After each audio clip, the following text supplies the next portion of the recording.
All right, well, I can still remember when I was thinking about taking this job at SMU in 2008, and I was interviewing, and I came to Humphrey Lee, and I was actually pretty excited to see this on the outside of the building.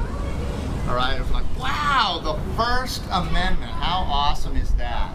And today, and so I come out here every first day of class to kind of talk about how much I love the First Amendment.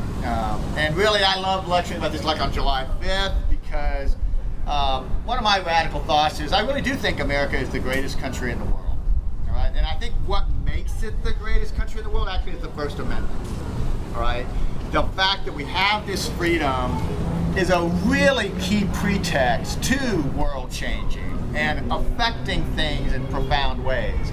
And we think about even what we just heard, Martin Luther King having a dream and standing on the steps of the Lincoln Memorial in the Capitol to say, hey, this is what we're thinking. This is the different world that I envision. And it's a positive vision, but it's there because the pretext is freedom of speech. Freedom of speech, right at the heart of this First Amendment to the United States Constitution is this idea. And I don't think it's a coincidence that it's in the First Amendment. It's a high priority. It's really urgent. But what can that freedom mean if you and any other SMU student is afraid to speak? And again, there are a lot of good practical reasons, especially globally, and we won't maybe get into that so much, but there are some good practical reasons to be afraid to speak, okay? And one of the things you're going to see on the syllabus later is that I'm very emphatic, like, you all and every student who comes to me has freedom of speech. Okay, and I've been teaching this stuff for over 20 years, and I've watched politics in America veer all kinds of different places. Folks, whatever opinion you have, you can bring it. Okay, please don't cower in the shadows of what you think I might think. Okay, I'm a debate coach. And what I'd love to see is even y'all disagreeing with each other. I would be like, oh my gosh, that's great. You know, we don't all have to think the same. And to be very blunt, that's one of the things that annoys me the most about collegiate education. I think y'all are being pressured to have certain single-sided views of politics. I'm not doing that. Your civil rights, that's what these are fully intact when I'm conducting a class. Okay? So again, I'm gonna step on a little hot button. Again, part of this is because I'm tenured, so I do bad things. Like, I know President Trump is president. And people are like, oh, well, I have a strong opinion. You can have any opinion about that you want. You can really like President Trump and express that. You can really dislike President Trump and express that. You can really like President Bush, or you can really dislike President Bush. You can maybe not care about politics, okay? I want you to bring some passion to the topic, like somebody was saying, whatever it is, and it doesn't have to be about politics.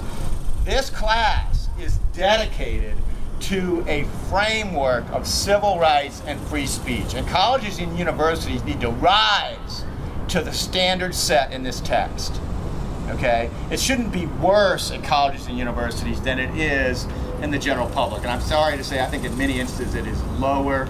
We're not meeting this expectation. I will fulfill this expectation of this course as best I can. And if you ever feel like something's not going right on that, please talk to me, even if it has to be a private conversation about like, hey, what, you know, this is so important to me. And it's what makes America great. It's what can make the world great. But if you're afraid to speak, and I get it. I mean, you're young people, your reputation, what are people going to think? There's social media. You know, what could happen? I've had people in this class talk about like, well, I'm afraid, and we don't post your speeches to social media, but people are like afraid that something's going to get out in social media, and that's just sad. I mean, I'm sorry, but I want to make you as strong as I can, all right, in terms of this. So you'll often see me, if you see me early in the morning coming to work, a lot of times I like to run my fingers right over freedom of speech. Woo! Just feel the electricity. So like, I'm gonna go into work and I'm like, I'm gonna make this happen, all right? I'm gonna make it so that people can do that. And so for the last 10 years, I've been doing it like, oh God, I feel good every time I come into work. Every time I leave work, I'm like, I am making that happen. That is so good. Yesterday in Vermont, like I'm making that happen. Debaters can debate about socialism versus capitalism. Like, oh no, you know. It's like, yeah, woo, it feels good. And so I'm out, you know, yelling about it at SMU because like, it's that good. It's that awesome. Now, I do like students to understand that we actually have an entire course about the First Amendment in our department, but I always like students to understand this total First Amendment, sort of like 5 fingers on your hand, has 5 freedoms in it. All of them are actually pretty important, even to the context of what we just heard about I Have a Dream. All 5 of these freedoms kind of came into play. And every American, I think, needs to understand that, like, you know, the fingers on your hand, these are utilities for changing the world, hopefully for the better. What would you say, looking at this, what's the first freedom that's sort of there at the top of the amendment? Freedom of religion. Okay, freedom of religion. And again, it's a little bit complicatedly stated, although my dissertation was all about this, but it's got technically what's called an establishment clause and a free exercise clause. But both of those actually kind of work together to guarantee freedom of religion, okay? And again, that actually was an important part of the civil rights movement. Somebody had kind of noticed that. That really, there were a lot of churches involved. There were actually a lot of Jewish donors. There was a lot of religious liberty involved.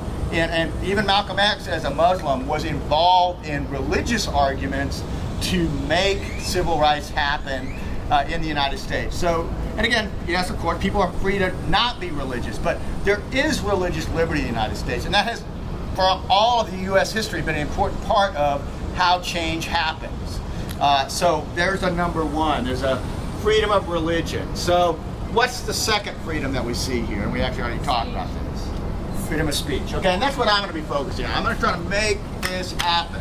I don't want you to be afraid. I'm going to try to make you as strong and as courageous as reasonably possible.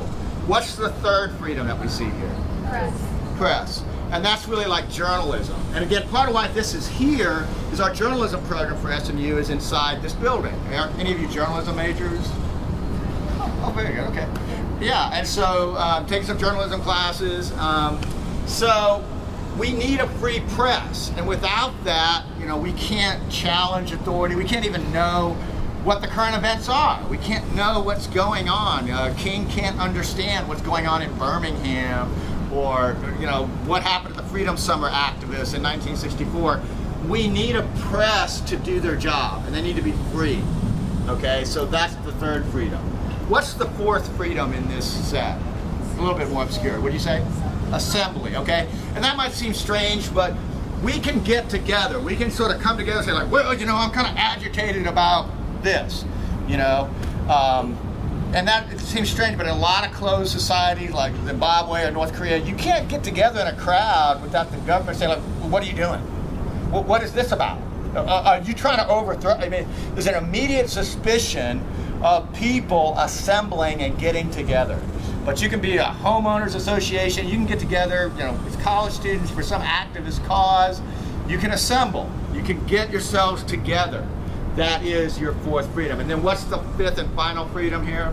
Petition the government. Okay, we can petition the government. So we go right up to the government and kind of say, hey, we've got this written down, we want this. You can make demands directly to the government.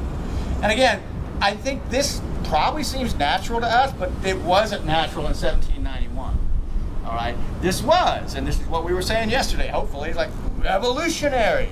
This was a really provocative idea. I do think it has become, and I think it frankly should become, normative, maybe even a global standard. Obviously, this is an American statement about what the rights and privileges are within the United States, but this has become so provocative that even all of the world looks at it and thinks about it. In fact, when they survey people globally about the United States, one of the things they know best is this.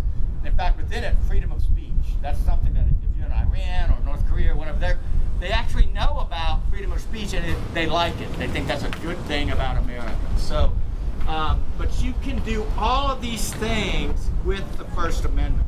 And that's really cool. And I literally believe that is what has made America great. We can disagree with each other. We can challenge authority. And that's why, again, like North Korea versus South Korea. Life is a lot better in South Korea than North Korea because there's a lot more freedom like this in South Korea. People literally live longer, so on and so forth. So this is really important. And even though, you know, we're standing out here in really hot weather, I think it's also kind of good to think about. On August 28, 1963, it was probably hot just like this. And they stood for hours waiting for King to come up to that podium and say, here's the deal. And they listen to a lot of other great speakers, in fact. And so people sacrifice in order to be free. And I know you probably thought about that a little bit, hopefully, on the 4th of July yesterday. But I think one of the most important things that makes America great is the First Amendment. And we're going to do that. We're going to live that for a month, kind of as intensely as we can, so that we are not, as individuals, afraid to exercise that freedom of speech. Because if you won't do that, if you won't exercise it, it tends to become meaningless. That's how freedom dies. It's just that people, I don't want to try. I'm passive. I'm apathetic. I just don't care. So I get excited about this. This is literally why I come into work pretty much every day at SMU, and I love it. I love the job. So any question about the First Amendment before we go to our next stop? All right. Thank you, guys. Let's get the tripod here.